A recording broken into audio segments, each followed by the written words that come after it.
Hey, what's up, guys? I'm coming to talk to you about Power Book 2, Episode 3. Um, so, Davis hired a fake judge and a jury to have a mock trial for Tasha because she was insistent that they put her on the stand. Now, day one went well.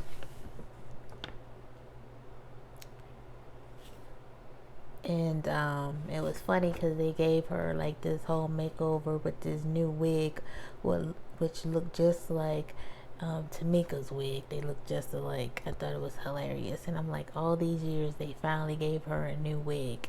Terrible. Just terrible. So they gave her a new wig and makeup and an outfit to make her look innocent. So Tasha gives a convincing and tearful testimony. Now, day two, she was cross examined by Tamika to do him a favor and play prosecutor, and she knows enough, about the St. Patrick's. And she painted Tasha as a woman scorned, just maybe had Tommy kill Angela too. All 12 fake jurors found Tasha guilty. And back at the college, Tariq disagrees with Professor Simmons while discussing Plato's The Apology. But after his classmate Lauren advises him to tell the teachers what they want to hear, Tariq writes a paper on the subject and gets a no credit, so he failed. He learns that the Professor Reynolds grades the papers, and he was impressed by Tariq's take and highly disappointed that Tariq chose to write something he didn't actually believe.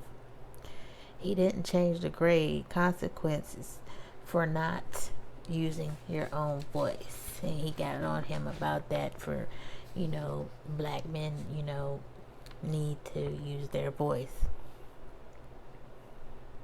And later on, a grad student comes on to Professor Reynolds in his office, and he acted like he wasn't interested in her for a few minutes. But he stops her when she goes to leave.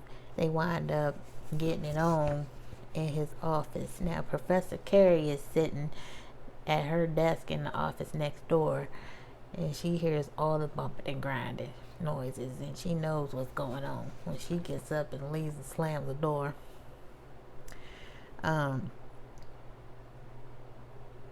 Then one of the crews who sell Tejada products are getting too public. They're all on social media, posting everything. And Monet plans to send Kane. Kane is the dark-skinned brother, the one that's the more violent brother. But she wanted to send him to strongly, suggest that they quit doing that.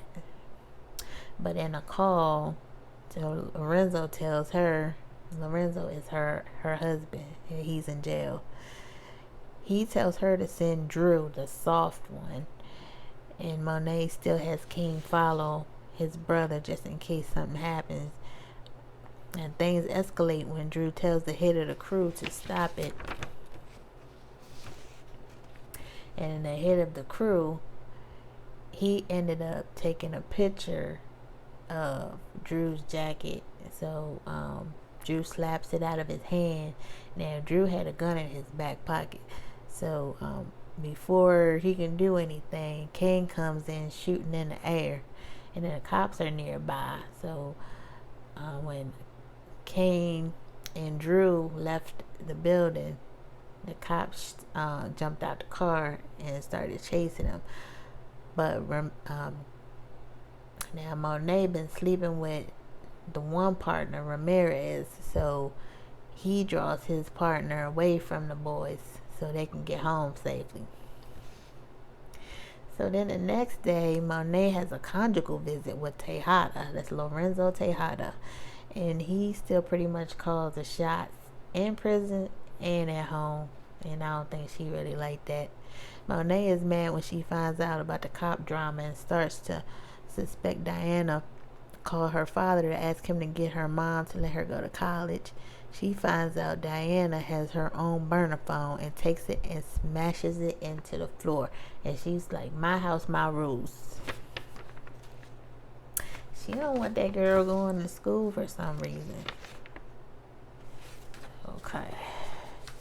Got notes everywhere.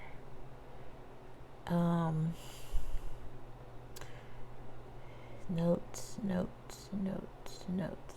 Okay, so back at the college, Tariq is pleased when Braden was able to easily make them a bunch of cash by selling ill-gotten prescription pills at a party.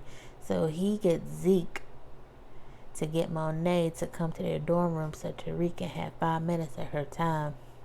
He proposes a partnership. He wants her to be his supplier.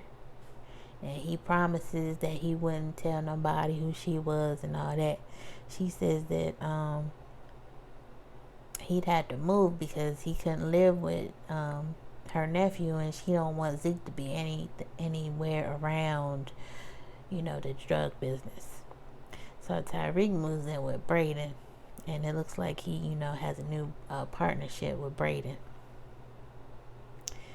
So, I wasn't thinking that, it looked like she was good for it, but she don't trust Tariq. So she calls her husband, who then calls Tasha has a burner phone, and tells her that Tariq is going to work for them, and if he doesn't do what they say, Tariq gonna die.